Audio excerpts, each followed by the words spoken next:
रात के सन्नाटे में गांव का हर घर गहरी नींद में डूबा था। लेकिन अंजलि की आंखों में नींद का नामोनिशान नहीं था। उसकी सहेली स्नेहा पिछले एक हफ्ते से गायब थी और गांव वालों का मानना था कि वह उसी पुरानी हवेली में गई थी जो गांव के बाहर स्थित थी। अंजलि और स्नेहा दोनों बचपन से ही बहुत साहसी थीं। उन्होंने कई बार उस हवेली के बारे में सुना था जहां जाने वाले लोग कभी लौटकर नहीं आते। स्नेहा की अचानक गायब होने की बात ने अंजलि को बेचैन कर दिया था। उसने ठान लिया था कि वो स्नेहा को ढूंढ निकालेगी। अगली रात जब चांदनी रात थी और गांव के लोग सो चुके थे, अंजलि ने अपने हिम्मत जुटाई और एक टॉर्च और चाकू लेकर हवेली की ओर चल पड़ी। जैसे जैसे वो हवेली के पास पहुंची, उसके दिल की धड़कन तेज होने लगी। हर कदम पर उसे ऐसा लग रहा था कि कोई उसकी हरकतों को देख रहा है।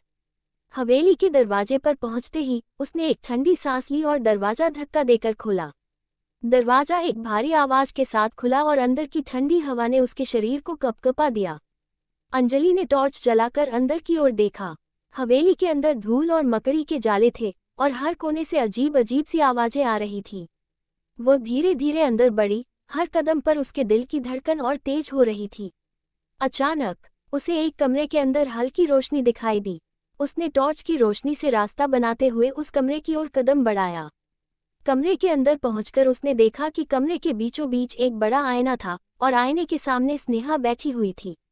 अंजलि की आंखों में खुशी और आश्चर्य का मिश्रण था।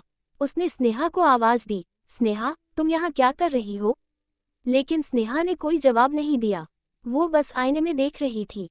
अंजलि ने स्नेहा के पास जाकर उसे हिलाया, लेकिन स्नेहा ने कोई प्रतिक्रिया नहीं दी। अचानक आईने में अंजलि को अपनी ही परछाई दिखाई दी, लेकिन वो परछाई अजीब और डरावनी थी। अंजलि का दिल तेजी से धड़कने लगा। उसे ऐसा महसूस हुआ कि उसके पैर जमीन से चिपक गए हैं। आईने से एक ठंडी हवा निकली और एक डरावनी आवाज गूंजी, तुम्हें यहाँ नहीं आना चाहिए था। अब तुम भी यहीं रहोगी।